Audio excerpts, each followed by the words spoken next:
ರಿಯಾ, ಏನಮ್ಮ ಎದಕ್ಕೆ ಕರೆದಿದೆಯಲ್ಲ? ಡ್ಯಾಡಿ, ಇವತ್ತು ಈವ್ನಿಂಗಿಂದಾನೇ ಮನೆಗೆ ಗೆಸ್ಟ್ ಎಲ್ಲ ಬರ್ತಾ ಇದ್ದಾರೆ. ಸೊ ಎಲ್ಲ ರೆಡಿ ಇದೆ ಅಲ್ವಾ? ಏನೂ ಸಮಸ್ಯೆ ಏನೂ ಇಲ್ಲ, ಎಲ್ಲ ಕ್ಲಿಯರ್ ಆಗಿದೆ ಅಲ್ಲ? ಇಲ್ಲಮ್ಮ, ನೀ ಏನು ತಲೆ ಕೆಡಿಸ್ಕೋಬೇಡ, ಎಲ್ಲ ಕ್ಲಿಯರ್ ಆಗಿದೆ. ಸೊ ಇವಾಗ ಗೆಸ್ಟ್ ಬಂದ ಮೇಲೆ ನೀವಂತೂ ಆರಾಮಾಗಿರ್ರಿ. ಏನು ತಲೆ ಕೆಡಿಸ್ಕೊಳ್ಳೋದಕ್ಕೆ ಹೋಗ್ಬೇಡ್ರಿ, ಎಲ್ಲ ಸೆಟ್ ಇದೆ. ಹ್ಞೂ, ಸರಿ ಡ್ಯಾಡಿ, ಎಲ್ಲ ಸೆಟ್ಟಿದ್ರೆ ಟೆನ್ಷನೇ ಇರೋದಿಲ್ಲ. ಇಲ್ಲ ಅಂದರೆ ಸುಮ್ಮನೆ ಟೆನ್ಷನ್ ಸ್ಟಾರ್ಟ್ ಆಗಿಬಿಡುತ್ತೆ. ಅಂದಂಗೆ ಇವತ್ತು ಮಧ್ಯಾಹ್ನದಿಂದನೇ ಹೊರಗಡೆದ ಊಟದ್ದೆಲ್ಲ ಹೇಳಿದೆ ಡ್ಯಾಡಿ.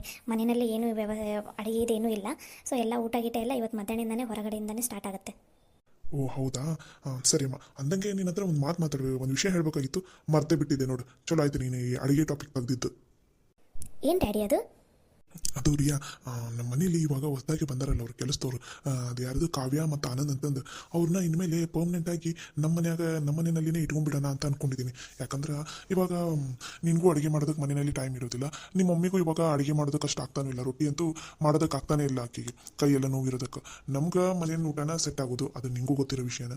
ಹೆಂಗೋ ಕಾವ್ಯ ಅಡುಗೆನ ತುಂಬ ಚೆನ್ನಾಗಿ ಮಾಡ್ತಾಳಲ್ಲ, ಅದಕ್ಕೆ ಅವರಿಬ್ರು ಇಲ್ಲೇ ನಮ್ಮ ಮನೆಯಲ್ಲಿನೇ ಇಟ್ಕೊಂಡ್ಬಿಟ್ರೆ ಹೆಂಗೋ ಕ್ವಾರ್ಟರ್ಸಲ್ಲಂತೂ ಜಾಗ ಐತಿ. ಸೊ ಆ ಮನೆಯಲ್ಲಿನ ಇರ್ತಾರೆ ಅವರು. ಮಿಕ್ಕಿದ್ದು ಊಟ ಗಿಟ ಎಲ್ಲ ಕೊಟ್ಟು ಸಂಬಳ ಕೊಟ್ಟರೆ ಆಯಿತು ಅಂತ ಅನ್ಕೊಂಡಿದ್ದೀನಿ. ನೀ ಏನಂತೀಯಮ್ಮ? ಹ್ಞೂ, ಚೆನ್ನಾಗಿದೆ ಡ್ಯಾಡಿ ನಿಮ್ಮ ಐಡಿಯಾ. ನಾನು ಅದೇ ಅಂದ್ಕೊಂಡಿದ್ದೆ. ಯಾಕಂದರೆ ನೀನು ಬಂದಾಗಿಂದ ಅವಳು ಅಡುಗೆ ಮಾಡ್ತಾ ಇದ್ದಾಳಲ್ಲ, ಅವಳು ಅಡುಗೆ ನನಗಂತೂ ತುಂಬ ಇಷ್ಟ ಆಯಿತು. ಅದಕ್ಕೆ ಹಂಗೆ ಮಾಡೋದೇ ಬೆಟರ್ ಅನಿಸುತ್ತೆ. ಅದು ಅಲ್ಲದೆ 1,000 ರೂಪಾಯಿ 2,000 ರೂಪಾಯಿ ಒಂದು ಸ್ವಲ್ಪ ಜಾಸ್ತಿ ಕೊಟ್ವಿ ಅಂದ್ರೆ ಆ 2,000 ರೂಪಾಯಿ ಆಸೆಗರ ಇವ್ರು ಕೆಲಸದವರು ನಮ್ಮ ಮನ್ಯಾಗ ಇದ್ದು ಬಿಡ್ತಾರೆ, ಎಲ್ಲೂ ಹೋಗಂಗಿಲ್ಲ. ಈ ಬಡವ್ರು ಏನಿರ್ತಾರಲ್ಲ ಡ್ಯಾಡಿ, ಅವರಿಗೆ 1,000-2,000 ರೂಪಾಯಿ ಆಸೆ ತೋರಿಸ್ಬಿಟ್ರೆ ಸಾಕು, ಇಲ್ಲೇ 3 ಹೊತ್ತು ಕೆಲಸ ಮಾಡ್ಕೊಂಡು ಇದ್ಬಿಡ್ತಾರೆ. ನಿಮ್ಮ ಪ್ಲ್ಯಾನ್ ಮಾತ್ರ ಮಸ್ತಿದೆ ಡ್ಯಾಡಿ. ಅವ್ರನ್ನ ಹೇಗಾದ್ರೂ ಮಾಡಿ ಇಲ್ಲೇ ಲಾಕ್ ಮಾಡ್ಕೊಂಡ್ಬಿಡೋದೇ ಒಳ್ಳೇದಂತ ಅನ್ಸುತ್ತೆ. ಹ್ಞೂನಮ್ಮ, ಅದಕ್ಕೆ ಅರುಣ್ ಹತ್ರ ನಿನ್ನೆ ಹೇಳಿನಿ, ನೈಟ್ ಮಾತಾಡ್ತೀನಿ ಅಂತ ಅಂದಿದ್ದ ಅವನು. ಮಾತಾಡಿದ್ದಾನೆ, ಏನು ಇವತ್ತು ಕೇಳ್ತೀನಿ ಅವನಿಗೆ. ಸರಿ ಡ್ಯಾಡಿ. ಅಂದಂಗ ಯಾರೂ ಇಲ್ಲಲ್ಲ? ಏನಾಯ್ತದು ನಿನ್ನ ಗಂಡನ ಮನೆ ಕಡೆದು ಒಂದು ಕೇಸ್ ನಡೀತಾ ಇತ್ತಲ್ಲ, 35 lakhs, ಅದು ಎಲ್ಲಿ ತನಕ ಬಂತು? ಡೋಂಟ್ ವರಿ ಡ್ಯಾಡಿ, ಎಲ್ಲ ರೆಡಿ ಇದೆ. ನಮ್ಮ ಹತ್ರ ಫೈಲ್ ಅಂತೂ ರೆಡಿ ಇದ್ದೇ ಇದೆ. ಇದು ಫಂಕ್ಷನ್ ಎಲ್ಲ ಮುಗಿಲಿ. ಫಂಕ್ಷನ್ ಎಲ್ಲ ಮುಗಿದ್ಮೇಲೆ ಹೇಗೋ ಅವ್ರಿಗೆ 1 ಮಂತ್ ಟೈಮ್ ಕೊಟ್ಟಿದ್ವಿ, ಇನ್ನೊಂದು ವಾರದಲ್ಲಿ 1 ಮಂತ್ ಫುಲ್ ಕಂಪ್ಲೀಟ್ ಆಗುತ್ತೆ. ಅವ್ರ ಕೈಯಲ್ಲಿ ಅಷ್ಟೊಂದು ಅಮೌಂಟ್ ಜೋಡಿಸೋದಕ್ಕಾಗೋದೇ ಇಲ್ಲ. ಸೊ ಅವರು ಆ ಮನೆ ಬಿಟ್ಟು ಹೋಗೋದು ಮಾತ್ರ ಕನ್ಫರ್ಮ್ ನೋಡಿ ಡ್ಯಾಡಿ. ವೆರಿ ಗುಡ್ ಅಮ್ಮ, ವೆರಿ ಗುಡ್. ಸರಿ, ನೀವು ಇವಾಗ ಸದ್ಯಕ್ಕೆ ಇದು ಮನಿದು ಫಂಕ್ಷನು ಅದು ಇದು ತಲೆ ಕೆಡಿಸ್ಕೊರಿ. ಆಮೇಲೆ ಫಂಕ್ಷನ್ ಮುಗಿದ್ಮೇಲೆ ಅದ್ರ ಕಡೆ ಲಕ್ಷ ಕೊಟ್ಟು ಅದ್ರದ್ದೇನಿದೆ ಅದನ್ನೆಲ್ಲ ಫುಲ್ ಸೆಟ್ಲ್ ಮಾಡ್ಕೊಂಡ್ಬಿಟ್ಟು, ಒಟ್ಟಿನಲ್ಲಿ ನಿನ್ನ ಗಂಡನ ಮನೆಯವರಿಗೆ ಮಾತ್ರ ಸರಿಯಾಗಿ ಬುದ್ಧಿ ಕಲಿಸ್ಬೇಕು. ಇನ್ನೊಂದು ಸಲ ನಮ್ಮ ತಂಟೆಗೆ ಬರೋದಕ್ಕೂ ಎದ್ರುಕೊಂಡಿರ್ಬೇಕು ಅವರು. ಆ ಥರ ಮಾಡೋಣ. ಡೋಂಟ್ ವರಿ ಡ್ಯಾಡಿ, ಅದನ್ನೆಲ್ಲ ನಾನು ನೋಡ್ಕೋತೀನಂತ. Good morning sir. Good morning ma'am. Good morning everybody. ಹಾಂ, ವೆರಿ ಗುಡ್ ಮಾರ್ನಿಂಗ್ ಅಮ್ಮ. Very good morning Arun. ಅಂದಾಗೆ ನಾನು ನಿಮಗೆ ನಿನ್ನೆ ಈವ್ನಿಂಗೇ ಹೇಳಿದ್ದೆ ಅವ್ರ ಹತ್ರ ಮಾತಾಡುವಂತ, ಇಲ್ಲೇ ಕೆಲಸ ಮಾಡೋದ್ರ ಬಗ್ಗೆ. ಏನು ಮಾತಾಡಿದೆಯಾ ಅವ್ರ ಹತ್ರ? ಅದು ಸರ್, ಅದು ಅವ್ರ ಹತ್ರ ಮಾತಾಡಿದ್ದೀನಿ. ಅವರು ಒಪ್ಕೊಂಡಿದ್ದಾರೆ, ಇಲ್ಲೇ ಇರ್ತೀನಿ ಅಂತ ಒಪ್ಕೊಂಡಿದ್ದಾರೆ. ಇನ್ಮೇಲೆ ಇಲ್ಲೇ ಕೆಲಸ ಮಾಡ್ಕೊಂಡಿರ್ತೀವಿ. ತಿಂಗಳಿಗೆ ಒಂದ್ಸಲ ಇಲ್ಲ ಹಬ್ಬ ಹಂಗೆ ಹಿಂಗೆ ಬಂದಾಗ ಊರಿಗೆ ಹೋಗಿ ಬರ್ತೀವಿ. ಅವಾಗ ಒಂದು 2-3 ದಿನ ನಮ್ಗೆ ರಜೆ ಕೊಟ್ಟರೆ ಸಾಕು ಅಂತ ಹೇಳಿದರು. ಹೌದಾ, ಚಲೋ ಆಯ್ತು ಬಿಡು. ಹಂಗಂದ್ರೆ ಅಬ್ಬಾ ಏನಾಗುತ್ತೋ ಏನು ಅಂತ ಅನ್ಕೊಂಡಿದ್ದೆ ನಾನಂತೂ. ಅಂತೂ ಇಂತೂ ಒಪ್ಕೊಂಡ್ರಲ್ಲ, ಚಲೋ ಆಯ್ತು. ಪರವಾಗಿಲ್ಲ, ಹೋಗ್ಬರ್ಲಿ. 2 ದಿನ ಯಾಕೆ, 4 ದಿನ ಹೋಗ್ಬರ್ಲಿ. ಮತ್ತು ಅವರಿಗೂ ಅವ್ರ ಮನೆ ಅಂತ ಇದ್ದೇ ಇರುತ್ತೆ, ಆರಾಮಾಗಿ ಹೋಗ್ಬರ್ಲಿ ಧಾರಾಳವಾಗಿ, ಏನೂ ಸಮಸ್ಯೆ ಇಲ್ಲ. ಅರುಣ್, ತುಂಬ ಥ್ಯಾಂಕ್ಸಪ್ಪ. ನಿನ್ನಿಂದ ಭಾಳ ದೊಡ್ಡ ಉಪಕಾರ ಆಯಿತು. ಆ್ಯಕ್ಚುಲಿ ನಮ್ಮ ಮನೆಗೆ ಆ ಥರ ಕೆಲಸದವ್ರದ್ದು ಅವಶ್ಯಕತೆ ಭಾಳ ಇತ್ತು. ನಮ್ಮ ಮನೆಗೆ ಯಾವ ಥರ ಕೆಲಸದವ್ರು ಬೇಕು ಆ ಥರ ಕೆಲಸದವ್ರನ್ನೇ ನೀನು ಕರ್ಕೊಂಡು ಬಂದಿದ್ದೀಯಾ ನೋಡು. ಪರವಾಗಿಲ್ಲ ರೀ ಮೇಡಮ್ ಅವ್ರೆ, ಇದು ನನ್ನ ಕರ್ತವ್ಯ ರೀ. ಆದ್ರೆ ಒಂದು ಸಣ್ಣ ಸಮಸ್ಯೆ ಆಗಿಬಿಟ್ಟಿದೆ ಸರ್. ಸಮಸ್ಯೆನಾ? ಏನು? ಅರೇ ಕಾವ್ಯ, ಏನಾಯಿತು? ಯಾಕೆ ಅಷ್ಟೊಂದು ಮುಖ ಕಣ್ಣೆಲ್ಲ ದಪ್ಪಾಗೈತಲ್ಲ, ಹಾಳಾಗ ಕುಂತಿದೆಯಲ್ಲ, ಯಾಕೆ ಏನಾಯಿತು? ಯಾಕವ್ವ, ಏನಾಯ್ತು ನಿನಗ? ಅದು ಸರ್, ಕಾವ್ಯ ಇದಲ್ಲ, ಅವ್ರ ಅಜ್ಜಿಗೆ ಏನೋ ಭಾಳ ಆರಾಮಿಲ್ಲ ಅಂತ, ಭಾಳ ಅಂದ್ರೆ ಭಾಳ ಸೀರಿಯಸ್ ಆಗಿ ಆಸ್ಪತ್ರೆಗೆ ಅಡ್ಮಿಟ್ ಮಾಡಿಬಿಟ್ಟಾರಂತ. ಹಾಗಾಗಿ ಅವರು ಈಗ ಎಷ್ಟೊತ್ತಿದ್ರೂ ಊರಿಗೆ ಹೋಗಲೇಬೇಕು. ಅದಕ್ಕೆ ನಿಮ್ಗೆ ಕೇಳಿದ್ರಾತಂತ ಬಂದ್ರು ಅವರು. ಭಾಳ ಅಂದ್ರೆ ಭಾಳ ಅರ್ಜೆಂಟ್ ಐತಿ. ಅಯ್ಯೋ ಹೌದಾ? ಅಲ್ಲ, ನಾಳೆ ಮನೆಯಲ್ಲಿ ಫಂಕ್ಷನ್ ಐತಿ, ಇವತ್ತು ಈವ್ನಿಂಗಿಂದ ಗೆಸ್ಟ್ ಬರ್ತಾರ. ನೀವೆಲ್ಲರೂ ಇದ್ದಿಲ್ಲ, ನೋಡ್ಕೋಬೇಕಲ್ಲ, ಎಲ್ಲ ಮ್ಯಾನೇಜ್ಮೆಂಟ್ ಮಾಡ್ಬೇಕಾಗಿತ್ತಲ್ಲ.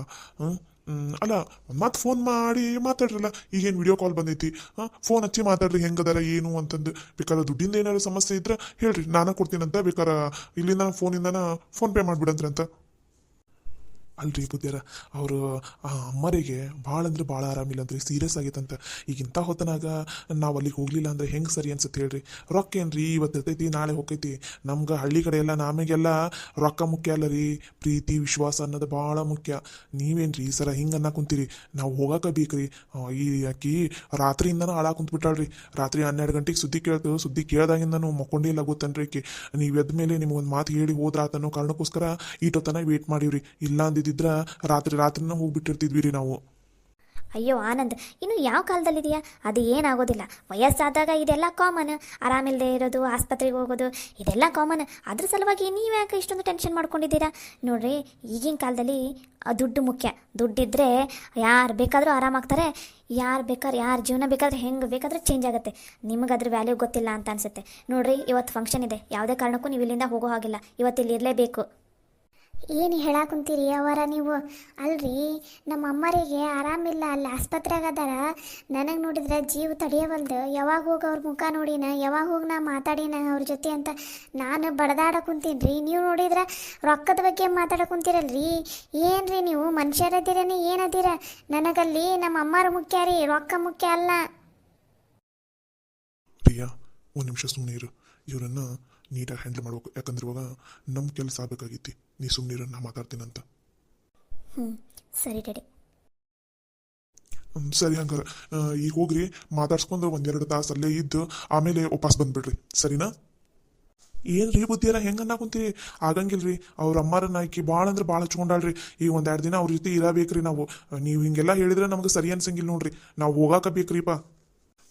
ನೋಡಪ್ಪ ಆನಂದ್, ನೀವು ಹೋಗಿ 1-2-3 ತಾಸು ಇದ್ದು ವಾಪಸ್ ಬರ್ರಿ. ಹೆಂಗೋ ಈಗ ಇಲ್ಲೇ ಕೆಲಸ ಕಂಟಿನ್ಯೂ ಮಾಡ್ತೀನಿ ಅಂತ ಅಂದಿರಲ್ಲ, ವಾಪಸ್ ಬಂದ್ಬಿಡ್ರಿ. ಮತ್ತೆ ಹೋಗಂತ್ರಿ ಅಂತ ಬೇಕಾದ್ರೆ ಇನ್ನೊಂದು ಸ್ವಲ್ಪ ದಿನ ಕೆಲಸ ಮಾಡ್ರಿ, ಇನ್ನೊಂದು ವಾರ ಬಿಟ್ಟು ಹಂಗೆ. ಮತ್ತೆ ಆರಾಮಾಗ್ಲಿಲ್ಲ ಅಂದ್ರೆ ಬೇಕಾದ್ರೆ ಹೋಗ್ಬರಂತ್ರಿ ಅಂತ. ಅಲ್ಲ ರೀ ಬುದ್ಧಿಯರ, ನಮ್ಮ ಅಮ್ಮರಿಗೆ ಆರಾಮಿಲ್ಲ ಅಂತಂದು ನಾವಿಬ್ರು ಗಂಡ ಹೆಂಡ್ತಿ ರಾತ್ರಿಯಿಂದ ನಿದ್ದೆ ಮಾಡಿಲ್ರಿ.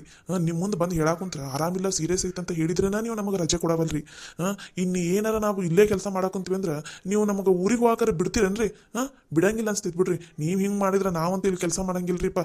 ನಮಗೆ ನಿಮ್ಮ ಕೆಲಸನೂ ಬೇಡ, ನಿಮ್ಮ ರೊಕ್ಕನೂ ಬೇಡ, ನಿಮ್ಮ ಸಹವಾಸನೂ ಬೇಡ್ರಿಪ್ಪ. ನಾವು ನಮ್ಮ ಪಾಡಿಗೆ ನಾವು ಹೋಗ್ತೀವಪ್ಪ. ಅರುಣ, ಏನು ಮಾತಾಡಕುಂತಾರ ಅವನು? ಸರ್, ನೀವೇ ಹೇಳ್ರಿ. ಅವರ ಕಾವ್ಯ ಅವರ ಅಜ್ಜಿಗೆ ಆರಾಮಿಲ್ಲ, ಮತ್ತು ನೀವು ಈ ಟೈಮ್ನಾಗ ಕಳ್ಸಲ್ಲ ಅಂತಂದ್ರೆ ಮತ್ತು ಅವ್ರಿಗೆ ವಾಪಸ್ ಇಲ್ಲಿ ಕೆಲ್ಸಕ್ಕೆ ಬರಂಗೇ ಇಲ್ಲ ನೋಡ್ರಿ. ಈಗ ಅವ್ರು ಹೋಗೋಕೆ ನೀವು ಒಪ್ಕೋರಿ. ಅವ್ರನ್ನ ವಾಪಸ್ ನಾಳೆ ಎಷ್ಟೊತ್ತಿದ್ರು ಕರ್ಕೊಂಬರೋ ಜವಾಬ್ದಾರಿ ನಂದು. ಇವಾಗ ನೀವು ಹ್ಞೂ ಅಂದು ಸುಮ್ಮನೆ ಆಗ್ರಿ. ಈಗ ಏನಾರು ನೀವು ಅವ್ರಿಗೆ ಕಳ್ಸಕ್ಕೆ ಒಪ್ಕೊಲಿಲ್ಲ ಅಂದ್ರೆ ಮತ್ತೆ ವಾಪಸ್ ಅವ್ರು ಇಲ್ಲಿ ಕೆಲ್ಸಕ್ಕೆ ಬರಂಗಿಲ್ಲ ನೋಡ್ರಿ. ಅದಕ್ಕೆ ಹೇಳೋದಕ್ಕೆ ಹೇಳ್ರಿ, ಇವಾಗ ಅವ್ರಿಗೆ ಹೋಗಕ್ಕೆ ಒಪ್ಕೋರಿ. ನಾಳೆ ಅವ್ರನ್ನ ಕರ್ಕೊಂಬರೋ ಜವಾಬ್ದಾರಿ ನಂದು. ಬೇಕಾದ್ರೆ ಅವ್ರ ಜೊತೆ ಈಗ ನಾನು ಮತ್ತು ರೀತಿನೂ ಹೋಗ್ತೀವಿ. ಹೋಗಿ ಅವ್ರ ಜೊತೆ ಇದ್ದು ವಾಪಸ್ ಅವ್ರನ್ನ ನಾಳೆ ಕರ್ಕೊಂಬರೋ ಜವಾಬ್ದಾರಿ ನಮ್ಮದು, ಸರಿನಾ? ನೀನು ಹೋಗ್ತೀಯಾ? ಸರಿ, ಆಯ್ತು ತಗೋ. ನೋಡಪ್ಪ ಆನಂದ, ಕಾವ್ಯ, ಏನು ಬೇಸರ ಮಾಡ್ಕೋಬೇಡ್ರಿ. ಏನಂದ್ವಿ ಸರಿ ಆಯ್ತು. ನಿಮ್ಮ ಜೊತೆ ಅರುಣ ಮತ್ತು ರೀತಿನೂ ಬರ್ತಾರ. ಸರಿ, ಹೋಗಿ ಮಾತಾಡ್ಸ್ಕೊಂಡು ಅವ್ರು ಆರಾಮಾದ್ಮೇಲೆ ಬರ್ರಿ, ಸರಿನಾ?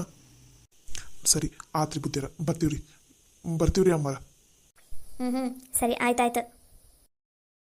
ನೋಡರುಣ, ನೀವಿಬ್ರು ಅದು ಏನು ಮಾಡ್ತೀರಿ ಏನು ಬಿಡ್ತೀರ ನನಗೆ ಗೊತ್ತಿಲ್ಲ. ನಾಳೆ ಎಷ್ಟೊತ್ತಿದ್ರು ಅವ್ರು ವಾಪಸ್ ಇಲ್ಲಿ ಬಂದಿರಬೇಕು. ಅವರು ಮನ್ಯಾಗ ಕೆಲಸ ಮಾಡಬೇಕು. ಹೇಳಿದಾಯ್ತಾ ನಿಮ್ಮಿಬ್ರಿಗೂ? ಅವರಿಬ್ರು ಏನಾರ ಈ ಮನೆಗೆ ವಾಪಸ್ ಕೆಲ್ಸಕ್ಕೆ ಬರಲಿಲ್ಲ ಅಂದ್ರೆ ನಿಮ್ಮಿಬ್ರನ್ನು ನಾನು ಮಾತ್ರ ಸುಮ್ಮನೆ ಬಿಡಂಗಿಲ್ಲ.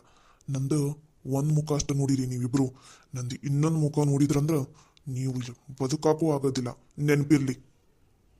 ಸರಿ ಸರ್, ನೀವೇನು ತಲೆ ಕೆಡ್ಸ್ಕೊಬೇಡ್ರಿ. ಇವತ್ತು ಅವ್ರ ಜೊತೆ ಇದ್ದು ಅವ್ರದ್ದೆಲ್ಲ ಅವರ ಅಮ್ಮರನ್ನೆಲ್ಲ ಮಾತಾಡಿಸಿ ಮಾಡಿ ನಾಳೆ ಎಷ್ಟೊತ್ತಿದ್ರು ಕರ್ಕೊಂಬಂದ್ಬಿಡ್ತೀವಿ ಸರ್. ನಾಳೆ 10 ಗಂಟೆ ಒಳಗಡೆ ಇಲ್ಲಿರ್ತೀವಿ.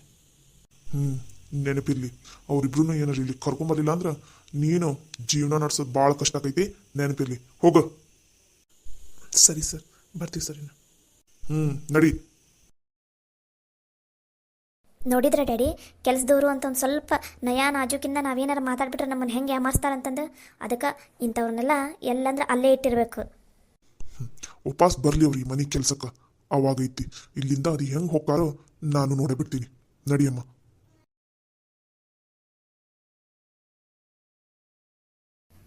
ಅಬ್ಬ, ಅದು ಈ ಮನೆಯಿಂದ ಎಸ್ಕೇಪ್ ಆಗಿ ಹೊರಗಡೆ ಬಂದ್ವಲ್ಲ, ಇವಾಗ ಸಮಾಧಾನ ಆಗ್ತಾ ಇದೆ ನೋಡ್ರಿ ನಂಗಂತೂ. ಯಾಕೆ ಅರುಣವ್ರೆ, ಏನಾಯ್ತು ಹಂಗೆ ನೋಡಾಕತ್ತೀರಿ? ಯಪ್ಪ, ಅಂತೂ ಇಂತೂ ಈ ಮನೆಯಿಂದ ಹೊರಗಡೆ ಬಂದ್ವಲ್ಲ, ಈಗ ಸಮಾಧಾನ ಆಯ್ತು. ಈ ಮೇಲೆ ಕನಸಿನಲ್ಲೂ ಈ ಮನೆ ಕಡೆ ತಲೆ ಕೂಡ ಹಾಕ್ಮಕ್ಕೋನಲ್ಲಪ್ಪ ನಾನಂತೂ. ಮೊದಲು ಇಲ್ಲಿಂದ ಹೋಗೋಣ, ನಡೀರಿ. ಆಯ್ತಲ್ಲ ತಗೋ, ನಮ್ಮ ಕೆಲಸನ ಮುಗೀತಲ್ಲ, ಇನ್ನು ಯಾಕೆ ತಲೆ ಕೆಡ್ಸ್ಕೊಳ್ಳೋದು? ಬರ್ರಿ ಇಲ್ಲಿಂದ ಹೋಗೋಣ. ಅಲ್ಲ, ಒಂದು ವಾರ ಈ ಮನ್ಯಾಗವರೆಲ್ಲ ಹೆಂಗಿದ್ರು, ಇವಾಗ ನಾವು ಹೋಗೋ ಮುಂದೆ ಹೆಂಗೆ ಮಾತಾಡಿದ್ರು ನೋಡು. ಅಬಾ ಬಾ ಬಾ ಬಾ ಬಾ ಕಾವೇರಿ, ಇವರು ನಾವು ಅನ್ಕೊಂಡಿರೋಷ್ಟು ಸುಲಭ ಅಂತೂ ಇಲ್ಲ, ಅದು ಮಾತ್ರ ಕನ್ಫರ್ಮ್ ಆಯ್ತು ನನಗೆ. ಹ್ಞೂ, ಮತ್ತೆ ಅವರು ಅಷ್ಟು ಸುಲಭ ಇಲ್ಲ, ನನಗೂ ಇವತ್ತ ಗೊತ್ತಾಗಿದ್ದು. ಇಷ್ಟು ದಿನ ಎಷ್ಟು ನಾಜೂಕಾಗಿ ಮಾತಾಡ್ತಿದ್ರು, ಇವಾಗ ನೋಡು, ಯಪ್ಪ ಯಪ್ಪ, ಇವರು ಸಂಬಂಧಗಳಿಗಿಂತ ರೊಕ್ಕಕ್ಕೆ ಜಾಸ್ತಿ ಬೆಲೆ ಕೊಡೋರಂತ ಅನಿಸ್ತೈತಿ. ಅದಕ್ಕಲ್ಲನ್ರಿ ಕಾವೇರಿ ಅವರೇ, ಅವರು ಇಷ್ಟೆಲ್ಲ ಆಸ್ತಿ ಇಷ್ಟೆಲ್ಲ ರೊಕ್ಕ ಇದ್ರೂ ನಿಮ್ಮ ಮನೆಗೆ ಗಂಟು ಬಿದ್ದಿರೋದು. ಯಪ್ಪ, ಇಷ್ಟು ದಿನ ನನಗೆ ಅನುಮಾನ ಬರ್ತಿತ್ತು, ಆದರೆ ಇವತ್ತು ಮಾತ್ರ ಕ್ಲಿಯರ್ ಆಯ್ತು ನೋಡ್ರಿ. ಸರಿ ನಾವಿಲ್ಲೇ ಬಾಳೋದು ನಿಂತ್ಕೊಳ್ಳೋದು ಅಷ್ಟು ಸರಿ ಇರಲ್ಲ. ಬರ್ರಿ ಹೋಗೋಣ ಮೊದಲಿನಿಂದ.